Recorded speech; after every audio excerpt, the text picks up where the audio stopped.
Hello and welcome to episode 201 of the Talking Wednesday podcast. It's Dex and Punk with you today to talk you through everything Sheffield Wednesday on a week where there's been no league football for Sheffield Wednesday.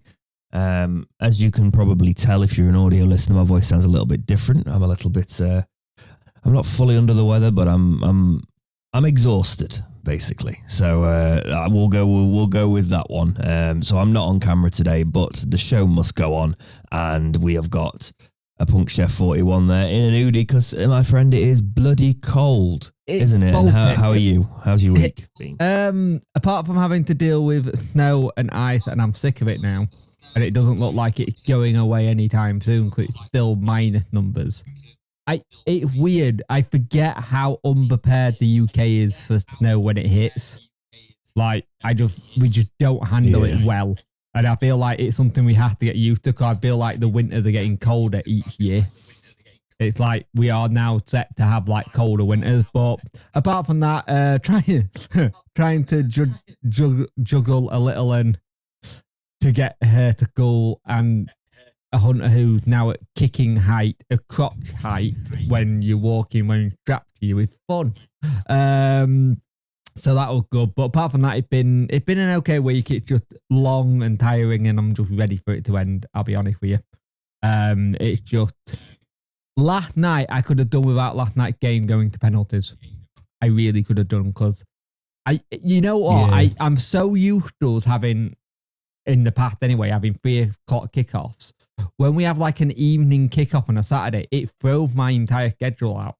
Like, I don't know what to do with myself during the day.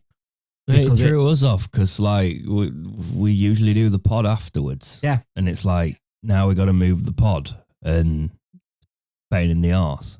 Yeah. Oh yeah, 100%. And the thing is, it was the worst part.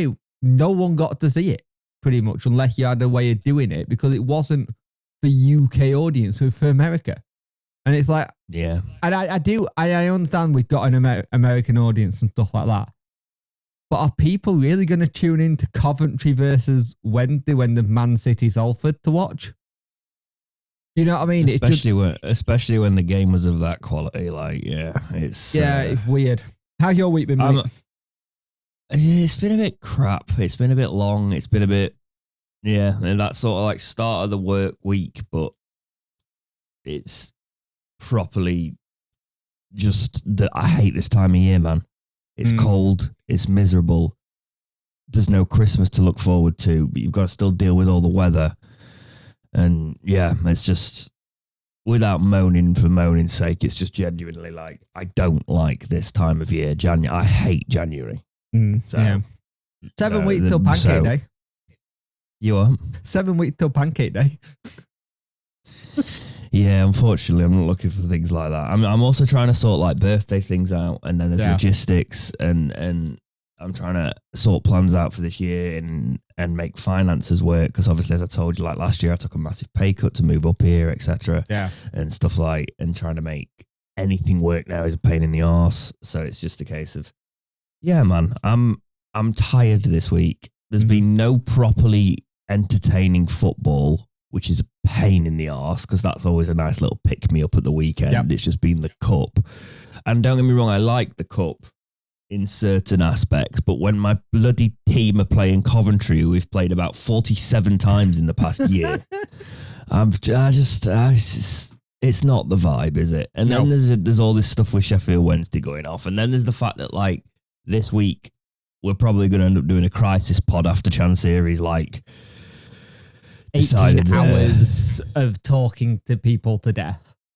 Yeah, he's taken the fan forum on to 4 a.m. Had a scrap with a few fans on top of one of the bloody tables in there. Just we'll it's going to be interesting. But yeah, all right, man.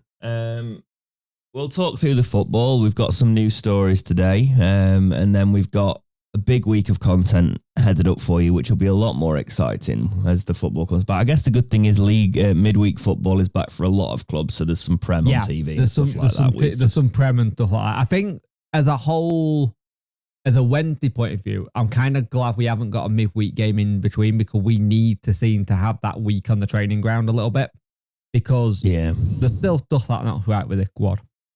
But yeah, it's a weird one because sports seem to drive both of mine and yours situation at the time. Like for me, if there's a good game on the TV at the end of the day where I'd like kids, I will just sit and veg in front of the TV. I'm set for the night.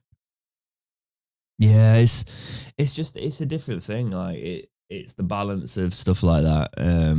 I am annoyed don't that get me wrong, Prime I've got other things to be into. You what? Sorry, Prime have lost their football rights now, haven't they? I'm really disappointed with that. Same. Especially because I might be losing TNT because I was leeching TNT off my mum and dad's Virgin package, and they're moving because Virgin are costing them a fortune. Yeah. So they're switching, but the new one's obviously probably not going to have it included. And Virgin have tried to remove it anyway. So even if they did renew with Virgin, they'd try and get rid of it because TNT is now costing them money. Yeah. They already tried to remove isn't it. Like 30 quid a month with. Yeah, it's just a case of I'm annoyed because it's just cost so much money to get games and like.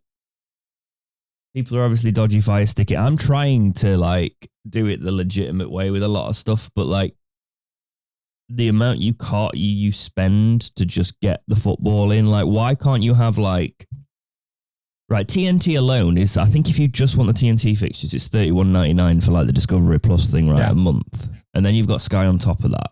Why can't we have? I would pay. If there was like a Premier League package or something like that. I'd just pay a sport package. Yeah, or a sports package. I would pay £30 a month for it, right? If they combined everything. But everyone's just so greedy now that it's just a case of I'm probably going to go without TNT. With what's going on with Netflix, because Netflix had just taken the rights to the whole WWE package. And I can see that happening soon. Someone's going to take the entire rights to it and just put it on streaming services. But the thing is, I don't mind that as long as the service is good and the quality is good. But the thing is, it's just, what annoys me is that you get all these adverts going, piracy killing football. No, it's the people at the top who are just taking money off the top of that killing football. Like, you wouldn't have so many people having a dodgy Fire Stick if you just made it cheaper. Yeah, exactly. And rather than actually addressing the issue there, they're trying to crack down on people with the dodgy Fire Sticks. It's just, like, they're trying to put, it's like the old TV licensing threat. Yeah. Do you know what I mean? It's like they're trying to do it with the sticks now, and it's just like, just make it affordable for fans, you know? So, the thing is, you've already got fans a lot of fans are now getting to the point where it's not just me hearing about Wednesday fans not being able to go games.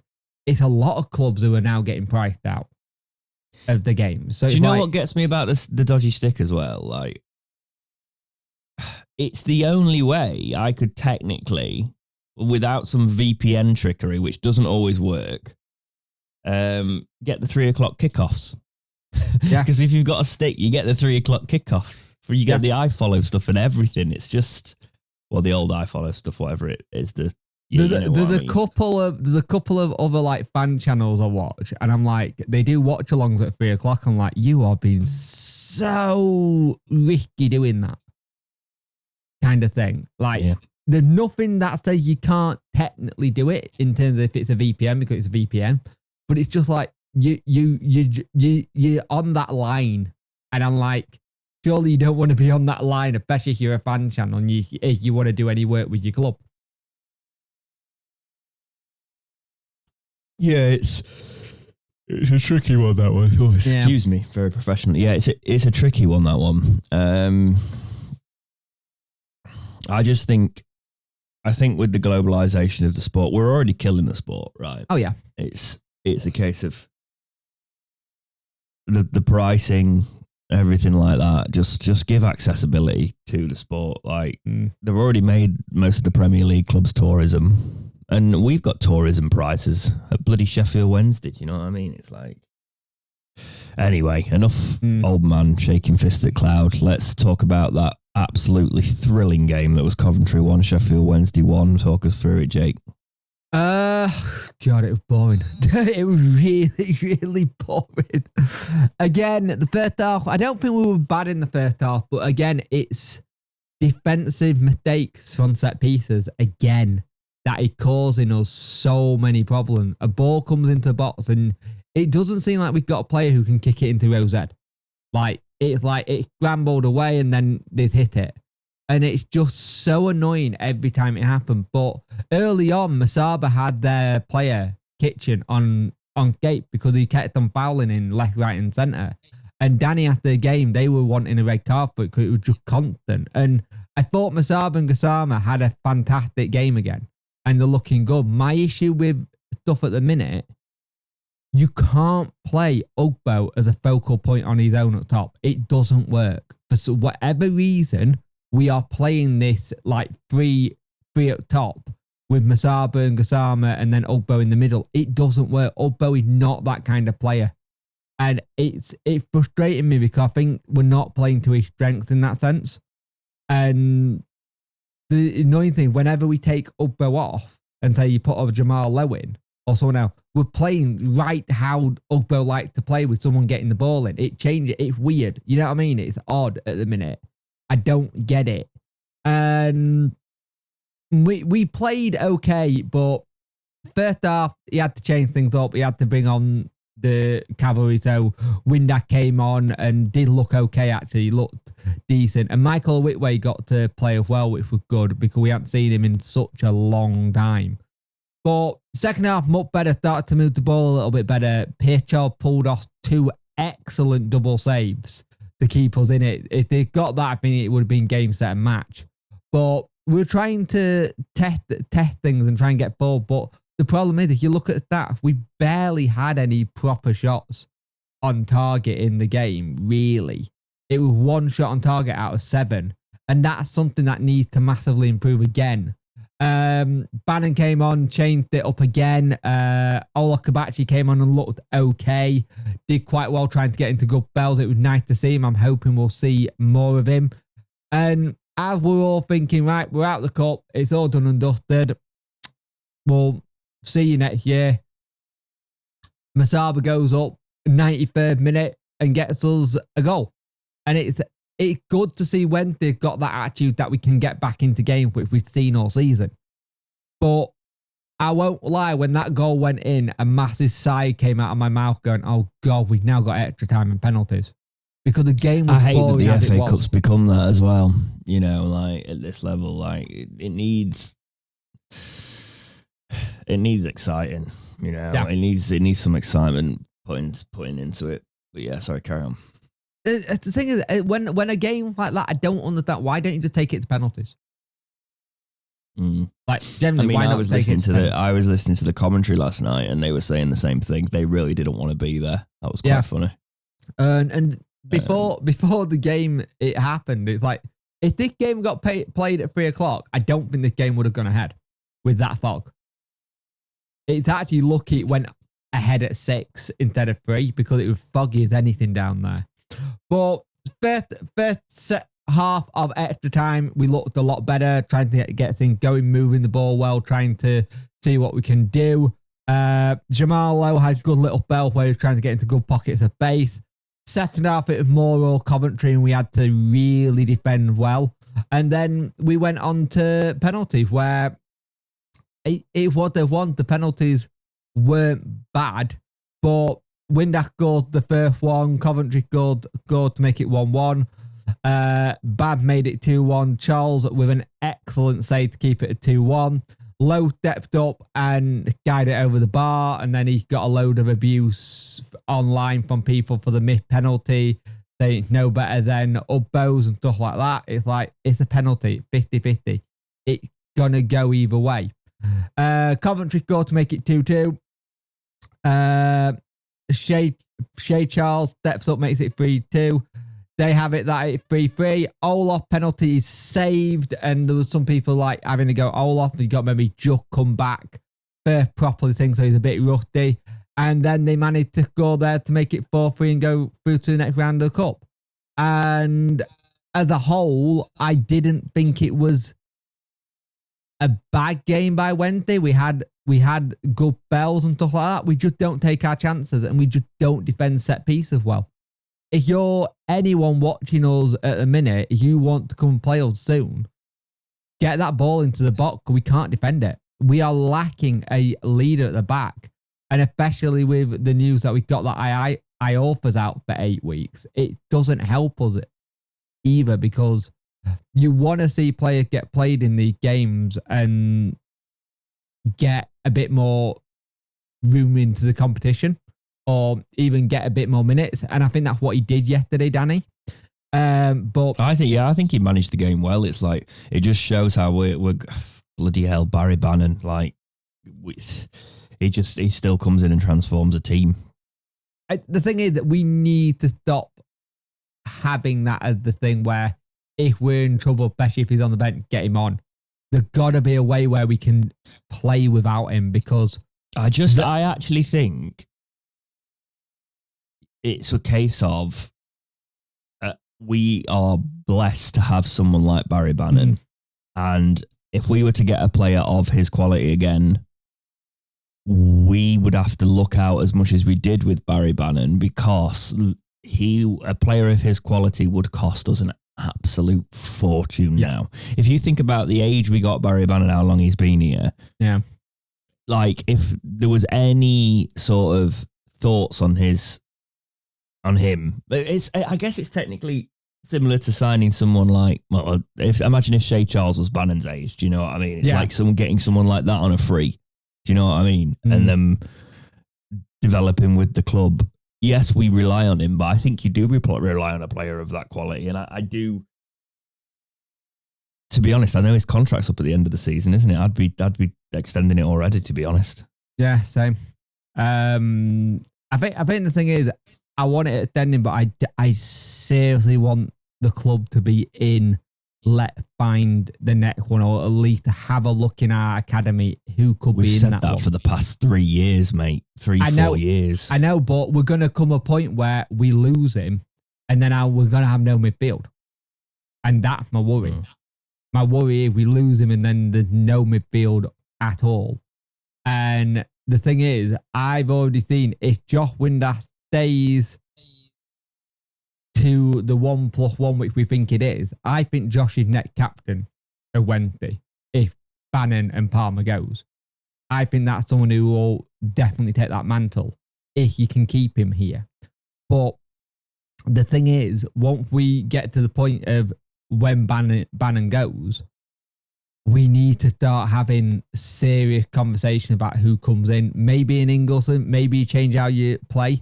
I don't know. We've had so many players who come in and we thought that's the next Barry Bannon replacement, and then it's just I'm not ready happened. to write off Ingleson as that yet. By the way, I think he's had that first season thing where he's in and out of the squad. I think Ingleson's got a possibility for it. Yeah, I think if he, I think he's. I rate Ingleson. I just don't think he's had a consistent run. So, and I don't think he's better than Barry Bannon.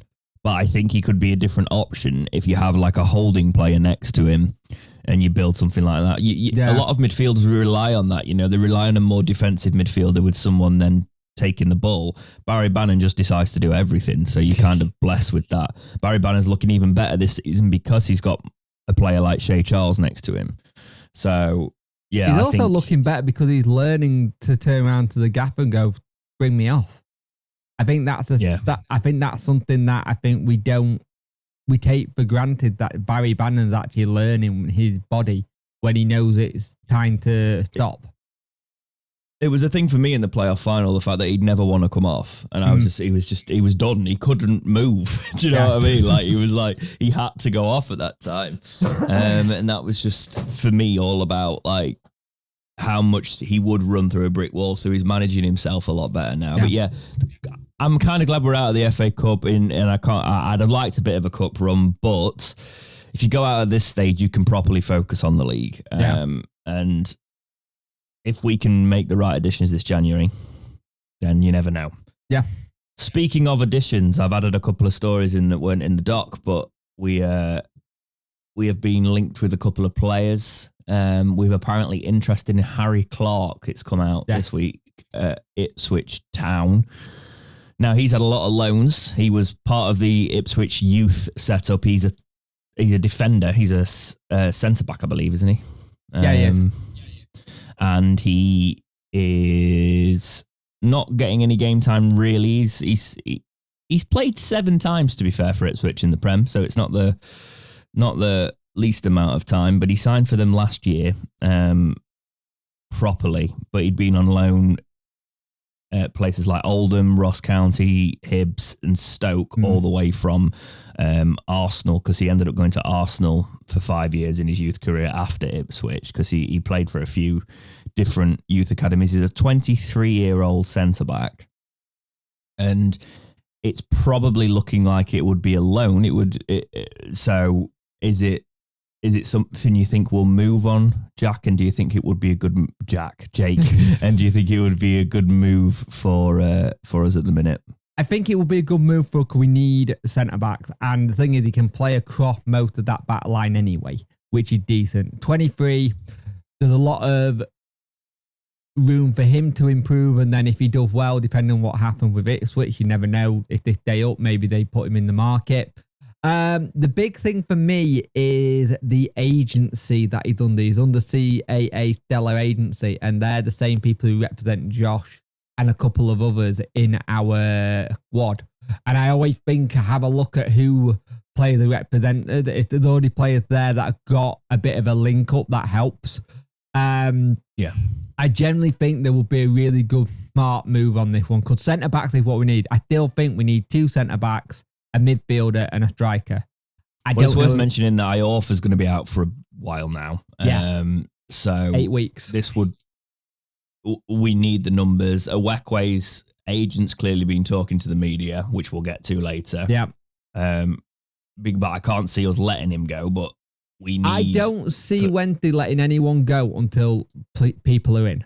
Because if you look at what we've done in the past, last season, we let Byers and Backinson go, and then we didn't get Coventry in because it changed, but we thought that was done. You look at what happened in the summer. We let Bambo go, thinking we were going to get Holgate in as the other centre-back. We have a habit of letting players go and then not being able to finish and get the other players in.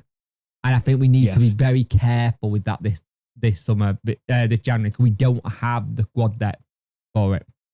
This lad's got a market value of €5 million, by the way. Oh, yeah. So he's a very highly rated young player. And I think it's a sign. I think what Danny was alluding to is that players want to come here. We've just got to make the right deals with the club. Yeah. You know, and he was ever present pretty much for Ipswich last season in the Championship, in the promotion year. So I'm surprised nobody's swooped him up at the start of January, but hopefully we can be the ones that do so, that pick him up. I honestly think, like, you start him Atkins out, it would be my first choice at the minute, but I reckon he could sit. Harry Clark could be a player that comes in next to Bernard and sorts us out for the rest of the season, you know. Yeah, this is my issue at the minute. Is if you actually look at defenders, take Iorfa and Akin out, you've got Bernard, Awikwe. That's all you've got, a centre-back and Otterbayo. Your full-backs are Matlow, Palmer, Valentine, Valerie. That's it. You know why I want him as well? Go on. Good FIFA? Because I've swapped out Iorfa in the draft at the end of the month. So if we sign Harry Clark, I get him automatically. Yeah. Good point. But yes, I'll tell you what, let's do the FIFA thing. We haven't done that in a while. He's a 69 rated right back on FIFA, silver rare, 79 pace, 57 shooting, 60 passing, 65 dribbling, 65 defending, and 79 physical. He's currently got Evos that would take him all the way up to an 89 rated right back. Nice. So there's plenty there if you are in the virtual world of it. But in the real world, we need a centre back. He can play across the back line. Wednesday just signed. I could see this being a case of this is the only player we sign, and this is the player we signed before the fan forum. So Chansiri can be like, oh, well, we're bringing players in. I've said it. I said it today actually on a video that he needs to sign players before that fan forum at a minimum, because then it's going to take a bit of pressure off him in terms of that. Now, the other player I want to talk about is that Thomas Waddingham. It's looking like he's going to Pompey, which is annoying. Oh, is it? Yeah, I've got him in here as well. So the young Australian lad. Their coach, the business said he refused to confirm whether a deal had been struck between the Blues despite talks of it. Now, we have put a bid in for him, apparently. There is a bid that's gone in for him. But QPR a bid as well, aren't they? Yeah. But the thing is, it does my head in, because people always go, why the player go down south? Especially if you're someone coming from Australia, it's a lot easier to get on a plane from down south to Australia than it is to get a train from where we are and then get a plane back home if you need to. I get that, Jake, but I don't think it factors into somebody who would be moving permanently. Do you know what I mean? Like, because especially with the money that footballers are on. I think the thing that annoys me is the price. It's only going to be like 400k, if anything, if that's what you go for, which is nothing. But you also look at it going, do we need another young 19-year-old unless we're doing this as a one for making sure we start building? And I see it as a low-risk signing, basically. If Danny wants him and Danny's looked at him, then yes, right? Because, all right, he's in the Australian league. It's like, I don't even know if are they even the top league? Yeah, they are. A-League, yeah. So he's at Brisbane Roar, 2022, 29 appearances, 12 goals. He's a striker, by the way. 2023, 34 appearances, 11 goals. You know, he's not prolific in a league that's obviously not the same quality as the Championship. Well, probably... No, it's not. It's not the same quality as the Championship, let's be honest. It feels very much like the Duncan Maguire one from last year. I'll put it that way. It does, but it's low risk as well, you know, and I think he's a 19-year-old lad and Danny's looking to build at this club. And the thing is, he was getting looked at by Bayern, so there's got to be something there. Bayern don't just look at anyone. I think the thing... If Bayern are looking at him as well, that would suggest that the identity suits Danny. Yeah. So... if Danny really wants this player and he's not just a choice for like the future sort of thing, and he's like, Chansiri, if it's like 400, 500k, open the checkbook, get him in. Yeah. I think the thing is, when I hear Brisbane Roar, it's going to sound really bad, and no offense to any A-League fan, but it just sounds like a team from Pez. It does, doesn't it? It just sounds like one of those fake teams they made. Let's move on then to our. So obviously we're still in the news, and we've got we're talking about youngsters here. It looks like Danny Rull will be looking to loan out Charlie McNeil. We also understand from the Star that there's interest in him from a number of clubs home and abroad. That was their quote. Yeah. It could be the Scottish league as well that Charlie McNeil ends up going to, but he's also been speaking, Danny, this week about how Charlie, he sees him more of as a 10 and it's not really available in the current squad, but he's a highly rated player, so I think this would be good for him to go and get some time, hopefully. The more I see Danny seeing more of the 10, the more I've seen him in like some of the cup games and when he came on versus Preston. I now see it, because originally everyone had him as this striker, but he does actually play more of a Josh Windass role. And it's like, if that's your role, at the moment, you're not getting in. Let's face it, you're not getting in over Josh. Josh is just playing some very good football at the minute. And I think, for me, I don't think there's a lack of attitude there. I don't think there's a lack of willing to do well. I think it's just... he come in and he's on a long contract anyway, so it's not an issue there. And I think he tried to get in, and he won't be. He'll know what the situation is. I get a funny feeling Danny's very good at communicating to players, letting them know what the situation is, how things are, and how they move on with things. And I think You get him alone in League One or the Scottish Prem. Maybe that helps him push on a little bit for next season because we're going to need that rotation at some point. And I think Charlie came on the scene as a player that we'd already had work at Wednesday during his time from Man United coming in on their, what's it called? Where people go out to like, you know what I mean? Yeah, I know what you mean. It's like their youth enrichment program or whatever it is. So they already knew there was a good player there and what he can do. And I think we took the opportunity before someone else did. I think it was one of the ones where you get him before someone else does because you know he's going to be good. But I think Charlie It also says, though, we were talking about like a lot of people saying, well, he's brought 2 strikers in, etc. That means that Danny only brought 1 number 9 in the summer. Yeah. So when people are saying like he got 2 number 9, he got 2, sort of thing. He brought 1 number 9 in and it hasn't worked. So you've got to back him to bring another one in. Yeah. I think he's got a future. He needs to be managed correctly. It's good play from Wednesday again. I think some of these players we pick up while Danny's here, and I'm saying while Danny's here because you never know. I don't know how this January is going to go. I think this January is pivotal, and I think we can't sleep on it as Wednesday fans. No. And I'm not trying to ring the alarm bells here, but we are a big club. We've got a big fan base. We've got an overly ambitious fan base, which sometimes breeds toxicity, right? Yep. But what that also does is it means that we don't necessarily see the position we're currently in. And yes, as a Wednesday fan where I'm like, well, Danny should want to be at a club this size and take this and see all of that. There's so many clubs with a bigger checkbook and less stubborn owners. So it's a case of like, that's the way football has gone. So when people are like, oh, well, Chancery's backing him, blah, blah, blah, blah, blah. I'm like, yes, but there will be clubs that will back him more and there will be a fit for him eventually. And you look from at the recent summer, experience, we don't bring in him like for like. There's not many managers that can do what he's done. So I think you've got to look at the summer. We celebrated Ugbo coming in at 2.3 million. And for most clubs, that's like nothing. That's nothing. For us, that was a big transfer in terms of cash.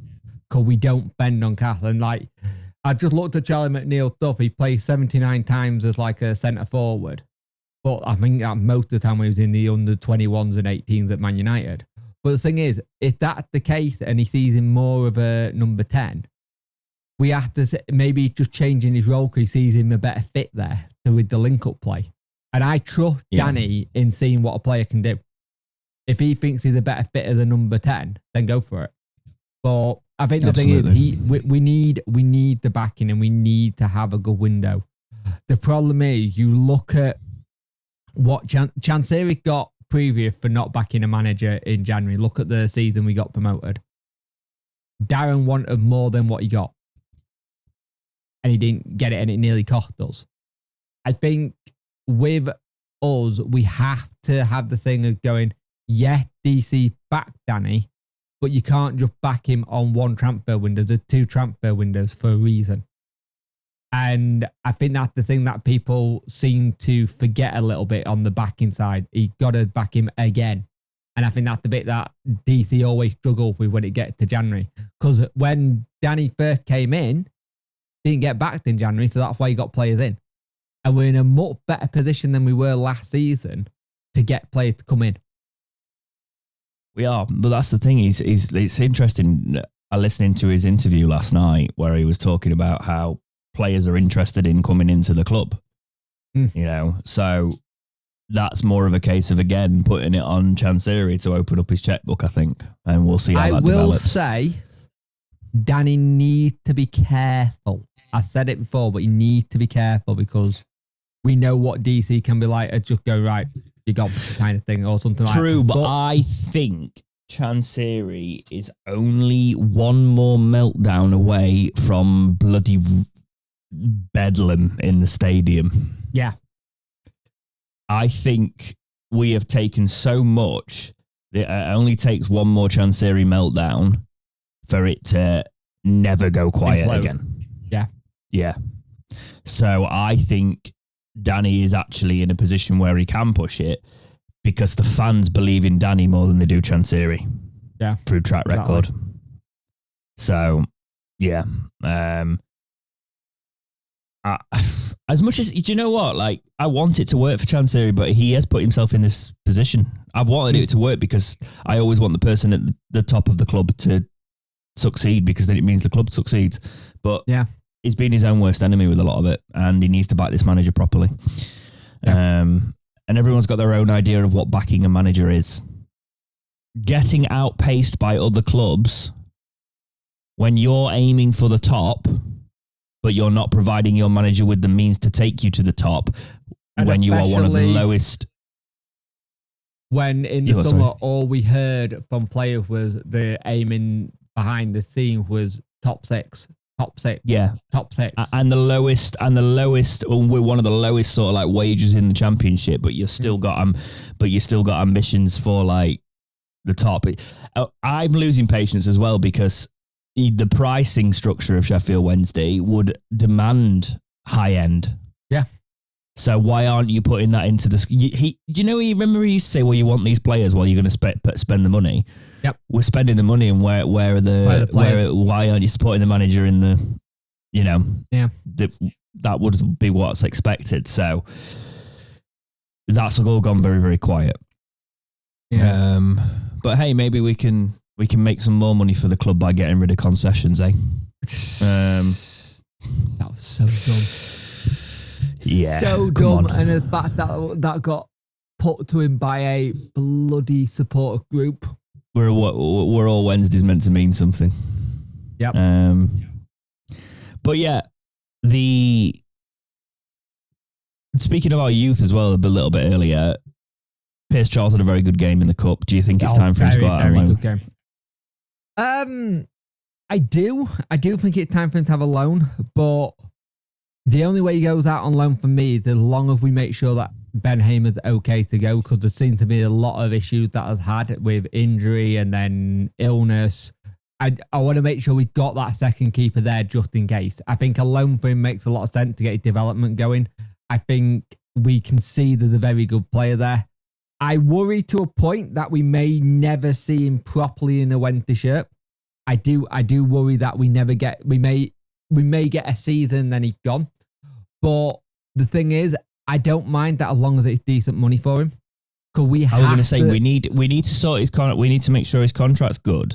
We need to make sure he's on a long contract as it is, because he signed a new one in the I summer. thought there was. Yeah, I couldn't remember the exact details, but I thought it was on something. I think he needs. Honestly, if we sign Beadle next year, cool, fine. Yeah. Fine. I don't worry as much about Charles. But if we don't, I think Charles needs a season as our number one, and then watch his value skyrocket. Yeah. And then he gets us the big money. And then we reinvest the money into someone like Beadle. Yeah. You know? If one of the things we need to start, and the thing is, and much people are not going to like this when I say it, and I might get some felt for it, we need to actually learn to be a selling club a little bit if we haven't got the funds behind us, because you can use those funds in. Even if we turn around and say a Spurs or Liverpool came in for him and went, hey, we're buying him, but we want him on a 2-year loan. Oh yeah, just a loan back for a year or whatever it is, sort of thing. But because let's be realistic, didn't like players from this league that keepers are going from like 10 to 15 million with sell-ons. I would expect that for Charles if he has a season underneath his belt. So he needs to get a season underneath his belt, get that sort of money with a sell-on clause and a loan back. And to be honest, that's how you keep the books flowing. Yeah. You know, but you've got to keep doing that with the academy. The academy's meant to be about churn in that regard, not holding out until the players are worth nothing or they can leave on a free. Yeah. So if you look at it, you've got Charles coming through, you've got Bailey coming through. Granted, he didn't come through the academy, but Adebayo just come through, who was part of Burnley's academy, looks really solid. The players there, and we have to learn to have this in where it's okay to sell players as long as you're giving the money back to reinvest. And if that money doesn't go back to being reinvested, then it doesn't work. You have to learn to sell players because there have been so many times where we could have probably sold players 2 or 3 times over and we've let them go. I think it was something stupid that like one season at the end of the season, we let like 6 million to 10 million leave the door on frees. Yeah. That is insane. That can't happen. That's not how football clubs run. Yeah. If, in hindsight, we should have sold. We shouldn't have sold Forestieri the first time, but the second time we should have sold him. Yeah, he was never the same. No. And that's the season you're talking about where it was like Reach left, Forestieri left, and Fletcher left. Yeah, like just money out the door. I think we've done the right thing with Sean Fuser, who's gone on loan to Carlisle this week. I mean, that's good. Yeah. I mean, that's really good for him. And it's another one who looks like he's a good player in the making. Are you actually seeing Carlisle? They've got Kadeem Harris, they've got Sean, and they're possibly getting Adam Reach. And they are bottom of League 2. Adam Reach? Yeah. Jesus. Adam Reach how he's fallen. Adam Reach had been a free agent since the summer. I think Swansea had him on low on a trial and he couldn't get anything. So he looked like he's going down to League 2, bottom of League 2 to help Carlisle out of a relegation scrap. Legs might have gone. I've not watched him in a long time. He's 31, isn't he? So, yeah. That'd be interesting. So if there's any Carlisle fan channels... He used to be able to ping a ball and score a screamer. Yeah. So if there's any Carlisle fan channels, Death might have a redeem for you. Yeah, we did. But yeah, we'll just finish the news by just speaking about the centre-back situation. So Iorfa's picked up an injury and is going to be out for a while. We need to do that there. Ewekwe, it sounds like there's been agent talks to try and get him into the market because he's keen about leaving Wednesday. But I think that's agent talk, to be honest. Yeah. Because he wants to, and I think with the injuries now, he's going to play. So, especially when we use a 3, I think Ewekwe is going to play. So I think that becomes a non-story. I don't know about you. I think it becomes a non-story. Because we need players, especially at the back. And you're not going to let someone go if you've got no cover there. And the thing is, you look at Ewekwe and Smith. I think they're both out of contract in the summer. Again, are we going to be letting money walk out the door again? Yeah, I mean, we brought them in on a free. Obviously, wages cost a lot, but for me, it's a case of if we bring in a couple of strikers in January, if you're going to let Smith's contract run out, sell him now. Yeah. But I think we'll keep him. Is he worth more to us to sort of, keep it going in that regard? If you actually look at strikers, all we've got is Smith or Bo Patterson if he sees him as a 10. And then you've got Masaba and Gassama as your wingers with Olaf. And according to the website, Jamal Lowe's more of a winger than a striker. Chansiri, can you imagine this on the forum says, well, I've tried to convince Danny to bring Kadamatri back. We've got a striker there. He needs to I've told him there's a recall, but he wants the market, and I think we've got a striker there that can. I can see that. I can actually see that. You're saying it already, but I can actually see that happening. Yeah. Okay, so that's it for the news. Let's move on to Sunday. So there might be a podcast before if there's meltdown at the fan forum, but our next podcast that's scheduled should be after the Leeds game on the Sunday because there's a dexterity watch, and then usually following that we'll do a podcast talking about all the week's news. But to be honest, if we end up doing a really long podcast for the fan forum, we might skip next week's. And just make it a week and a half between the next ones, but we'll let you know if and when we do that. We're playing top of the league next. Jake, it's going to be tough. Yeah, and they're very good at home. Their home record is better. If anything, just pop shots at their keeper is absolutely naff. He's so bad. The thing is, I don't understand Barker's thing going back in him. I don't get it. It's because he used to be good. Yeah. I don't rate him as a keeper. I think there's so many mistakes in him. You can see the lead players don't rate him as a keeper either. I think for me, we've got to go into this a little bit defensive than normal because they can attack. They got a good attacking line. I don't think they're as good as they were attacking last season. I think Somerville was a huge chunk of what they did. I think the lad they got that they managed to convince to stay good, but it's about if you can break down that defensive back line and get into them, then you've got a chance. But the thing is, I think there was a stat the other day that Wednesday scored like 15 goals in the last couple of games during December, which is decent, which is fantastic. But it's at the back where we're really, really struggling. If we could just have a couple of 1-0 wins, it would be fantastic. Because we had not had a clean sheet since Stoke. We need to have a clean sheet. It needs to happen sooner than later. And we need players in before this game. I worry about this fixture because if we don't bring the players in and then we get a bad result, this time next week, we could be in very negative Sheffield Wednesday spaces. Yeah. So as we wrap up this podcast, I will say enjoy your week, guys, because it's going to kick off potentially in some regard. Hopefully. I'll be honest with you. It doesn't. Hopefully Chansiri will not want to do this fan forum. The thing is, when people turn around, the people need to remember the supporter panel and the fan forums are something that are set by the EFL. All clubs have to do. All club doesn't have to make them public that they're having fan forums. I just seem to go more public because A, how long they go on for. B, there's so much that gets spoke about it. And I still think there's going to be some people who get emailed through saying that their tickets have been declined, even though they paid a tenner and the money going back. I can see it because I think there's some that are going to not cause problem, but Chansiri will keep an eye because we all know Chansiri got fired. He said that last time, if you remember correctly. Yeah. He's also got plants on Twitter. Yeah. He got plants on YouTube in the comments. Yeah. You're gonna have to be really careful what comes out of this meeting. Take a lot of things of a pinch of salt sometimes because as much as it coming from the source, you have to be very careful. And if you go in, don't go to antagonize.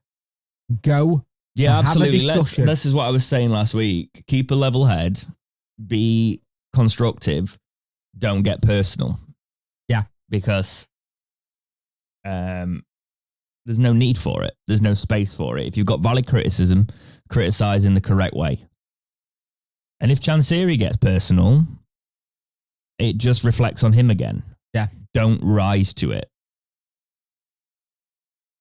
Yeah, definitely. Yeah, that's it for this week's episode of the Talking Wednesday podcast. Hopefully we'll have something more positive to talk about next week with it all cracking off. But take care, guys, and we will see you in the next episode of Talking Wednesday. See ya.